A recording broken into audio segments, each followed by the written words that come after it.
Welcome to the Latter Dad Saint podcast. Today we are going to be discussing some of the upcoming General Conference rumors and some predictions on these rumors that have been floating around, and we'll get right into it.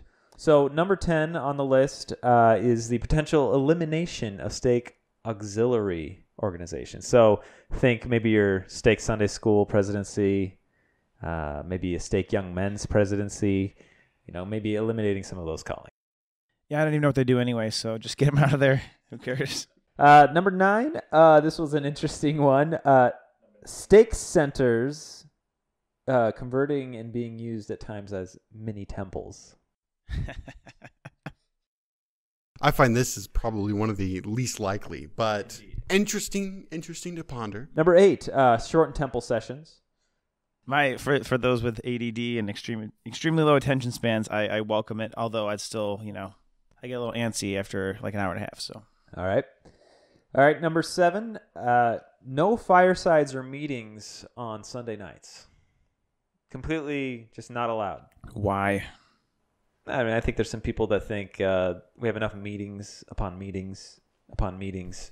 Only question for that would be, if not Sunday, when? Number 6. This is a big one that's been floating around out there in the interwebs. Options for different mission lengths or types. So potentially having the men and women both serve for 18 months, as well as maybe there's service-only missions.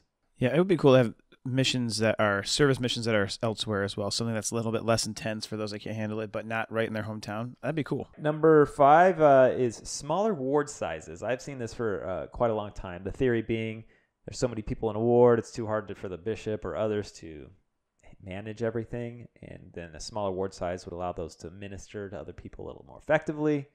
This is something that's always kind of puzzled me. Yeah. When I was a missionary in Salt Lake, the ward was not very large, but everyone was whispering about it splitting because it was so large, and I just think my ward in North Carolina was like twice this size. So just the whole concept of how large a ward should be varies a lot differently inside and outside of Utah. Yeah, I think for us, when we think about youth programs, to me it'd be hard to shrink the sizes of wards. Moving on to additional items. Number 4, temples being open on Mondays or maybe even Sundays.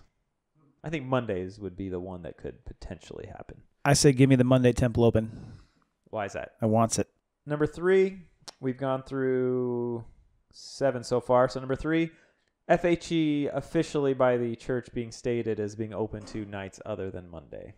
I think you got to give it a night. If you don't give it a night, if you don't have a day designated, then it's just, I think it's less likely that someone would ever do it. Because currently, like the church and the manuals and everything, like no activities at the church on Monday evening, like it's just shut down. Nothing can be scheduled then.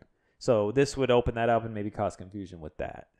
It would kind of follow the trend to put more responsibility on the individual. 2 left here. Number 2, regarding temple marriages or temple sealings, I should say, the change would be civil marriages not occurring in temples. So civil marriages would occur first outside of temples. Temples would be for the sealing.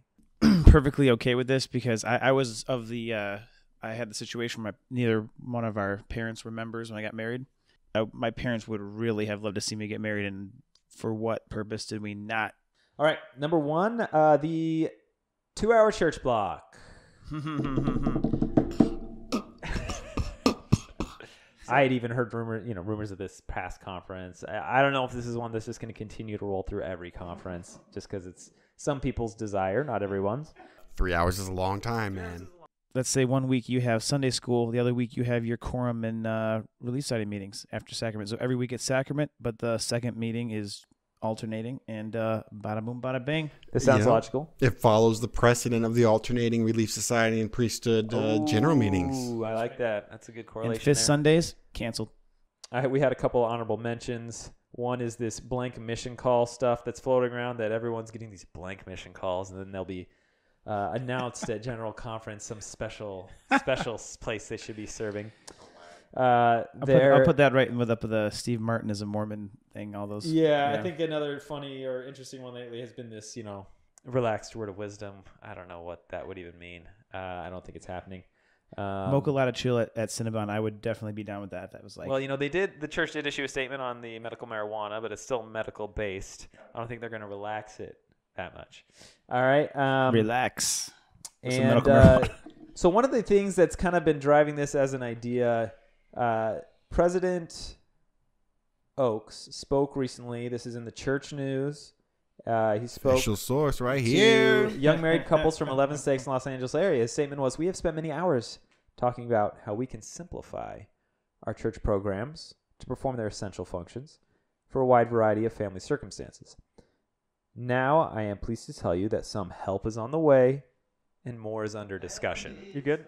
All right. Yeah, I would just say, too, if there is a relaxed word of wisdom and coffee ice cream is allowed, I would be down with that because it's neither hot nor is it a drink. So maybe that's like... I mean, I think you should just go pray about that and figure out if that's okay right now. I have no answer yet.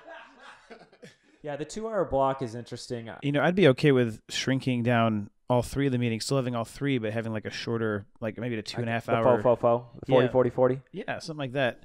Because, let's all face it, like, the last speaker and sacrament meeting is like a chorus of kids just whining and crying.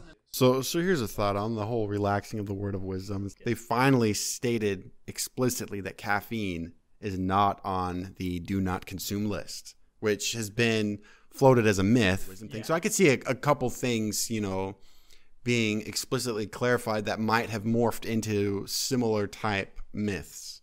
Over under, big announcements. Big meaning you're going to get an audible gasp. All right, 2.5. 2.5. Over under 2.5 announcements that last conference I would say there were maybe 3, maybe 4. I'm over. You're over 2.5. I'm over. Over 2.5. We got a 1 over. I got to go under, I think. So you're saying 2 or less? Yeah, 2 or less. I am also going to go under. I think. Come on.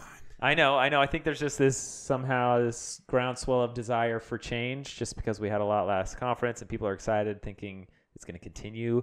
I think we might get surprised by the fact that there could be none. All right, folks. So that was our Latter-Dad Saints podcast for the General Conference Rumor Mill that we're excited to hear from our leaders this weekend. As a reminder, next week we will be doing a recap of General Conference and going over these very items and any other significant items that came out of General Conference. So stay tuned.